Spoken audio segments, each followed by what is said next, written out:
buy your jeans pre-drilled? No! No! Oh, come on!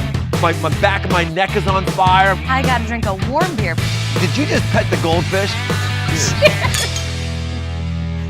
And I see how good Dad did. How did Dad do? Is this one of your favorite beers? No! No! Oh, come on! You thought this was one of my favorite I beers? did. No? Okay, well, tough. That's what we're having. This is one of Nick's favorite beers, my husband. Oh, okay. He's the one who's important anyway. All I'll right. drink it.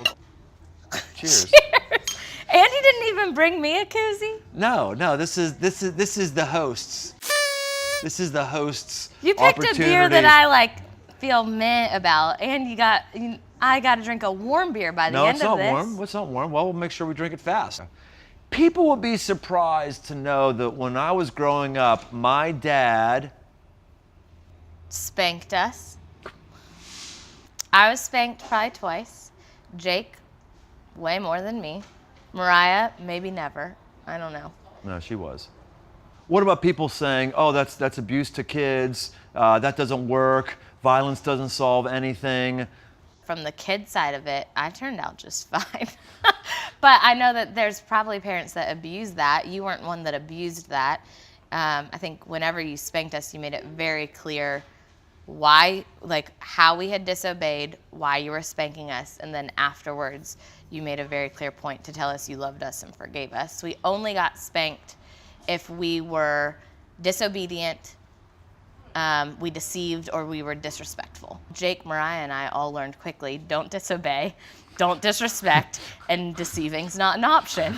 So I remember. I learned quicker than Jake. But Well, and that's true. That's why you had like two, I know you had under 5 because you caught up on that real quick. Those 3 things were never an issue with you. Some of the other kids, it took me a while for them to see that those were really bad D's for you to be operating in. Ds. I think The of three the one Ds. time that you were deceitful, but it was very clear you were deceitful and disobedient. Do you remember which one that was? The deceitful thing was that I was told not to touch any of the pets in the pet store, and I wanted to pet the fish. And so I stuck my arm in the fish tank, and I pet that fish. And then I got spanked for petting the fish because I disobeyed. And you deceived because I I said, Lena, did you just pet the goldfish? And you went, no. And your winter coat was soaked all the way up here. So I disobeyed and deceived. yes, you did. Yeah. And that probably was probably the last time. We learned quickly, we learned well, and I'd say all 3 of us still love you, so that's good. That is good. But you also didn't abuse that power. It seems like every generation wants to disavow practices and habits in the previous generation. Your generation, one of the things we're trying to disavow is just the idea of authority. Yeah. Of having authority and honoring authority, and I think that's part of where the anti-spanking movement comes from. At its heart, it's not about violence. At its heart, the objection is no one person should have that kind of authority over somebody. Well, I think on that line of thinking, one of the things that I'm seeing in lots of college students right now is this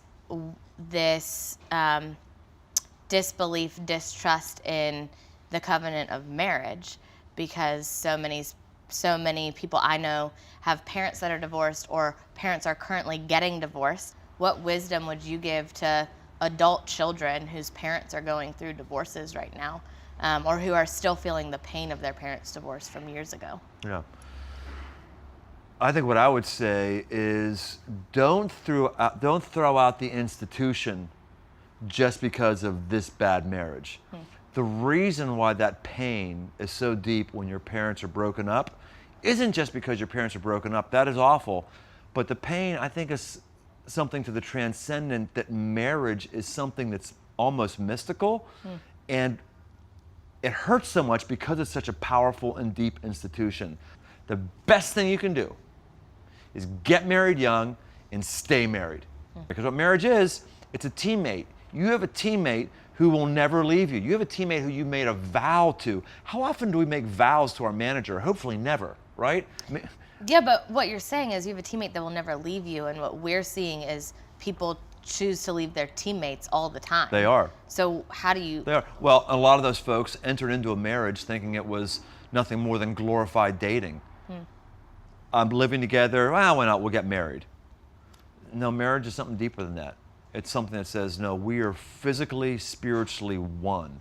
When you physically have intercourse, it's representing that before God, if you made a vow before Him, you're spiritually one before God. Doesn't see two people, He sees one. So most people are seeing it break up, but their parents never were in that kind of a union. They maybe were in a partnership, or actually maybe even was that kind of a union. Sometimes it goes bad, but I would just fight to keep that sacred, the institution of marriage, and fight to have people see that this is hurting you so much because it's so powerful and you want this in your life.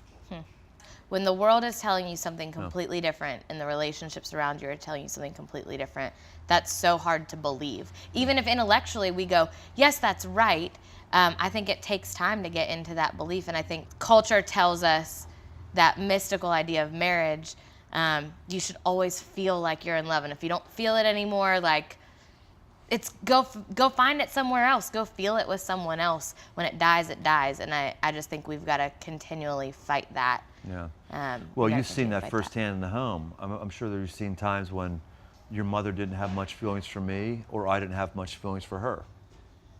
At least, yeah. Let me tell you, those times have happened. Has it been obvious? Oh, we knew. Yeah, we knew. We could hear you fighting from the second floor. The side. I remember two things. One is I remember you pulling me aside into the laundry room. I don't know why we were in the laundry room, but you said, just so you know, I love your mother more than you.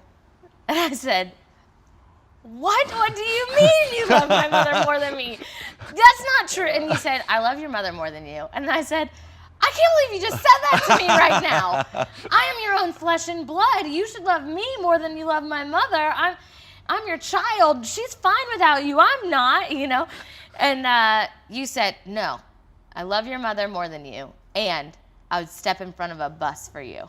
I think you ingrained into me and Jake and Mariah from a young age, like, no, our marriages are more important than anything else. And I knew, and you could say that to me because I knew that you loved me deeply. There wasn't a question of if you loved me or not. So for you to say you loved Mom more, I think was really powerful. And then the second thing that you would say is you would also say, your mother and I are never getting a divorce. You'd say it like that. You know your mother and I are never getting a divorce, right? We go, okay, yeah.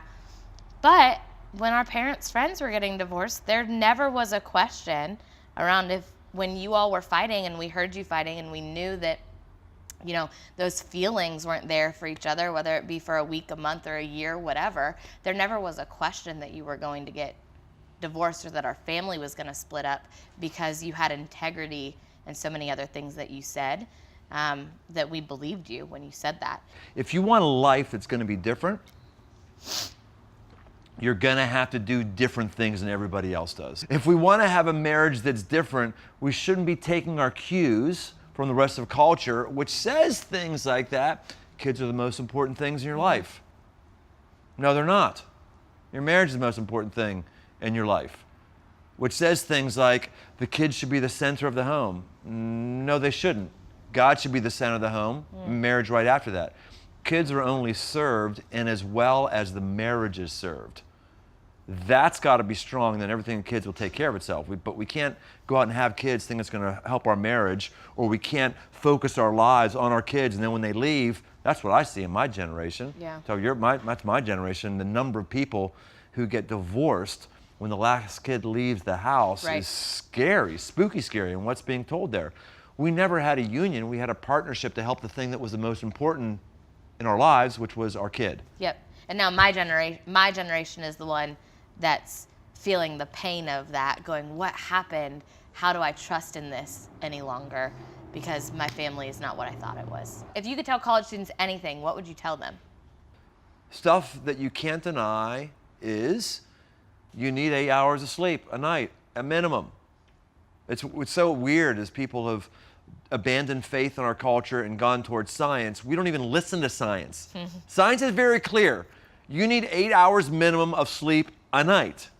And so you better make sure that you're getting that in college. In college, you better make sure that you are learning how to spend less than you make or less than you get. That starts now. For me in college, I was introduced to my first credit card. And that started some awful financial practices, which I've tried to, instill in you guys not to make those same mistakes. So that's another one. Times with God. You need to have time with God every day, or at least make that a goal every day and figure out what that is. Don't say, okay, I woke up today and what am I going to do today to spend time with God? Oh, I'll figure it out. No, wake up today and know that your time with God is at 7 a.m. Or your time with God is at noontime. Or your time with God is 3:30. Whatever it is, make it a huge thing that's in the schedule that this is where I meet God. What does that look like? What does that look like in college, to have time with God at noon? Looks exactly the same as it looks for somebody who's in corporate America at noon.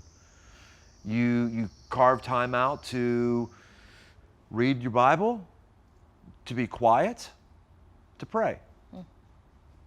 You could make your prayers things you write in a journal, which some people do. I like to do. Actually, I tap it now on my iPad. You got to be careful with that, though, because if you have your iPad, if you're not disciplined enough and you start toggling to news reports and social media, it's really dangerous. But tapping your iPad or writing on a tablet of paper is another way to engage your senses. Yep. Reading the Bible. Could be reading paper, could be reading digital. Maybe it's listening to the Bible and you're putting it in, you're just being silent and sitting. And when you get up every time from having those times with God, it could be 15 minutes, it could be an hour. You might not feel the superhuman charging that's going on inside of you, but I'll tell you, you do that over time, you'll be different. You don't feel superhuman charging when you take your daily vitamins. But over time, if it's pre-workout, those people would vitamins will argue do it. you do. Pre-workout, I guess. If you do the Spark drink. You ever done that Spark drink? I like Spark. Oh my gosh. But I can't take that Freaks me pre-workout. out. It makes my head Yes, tingle. it's Like ridiculous.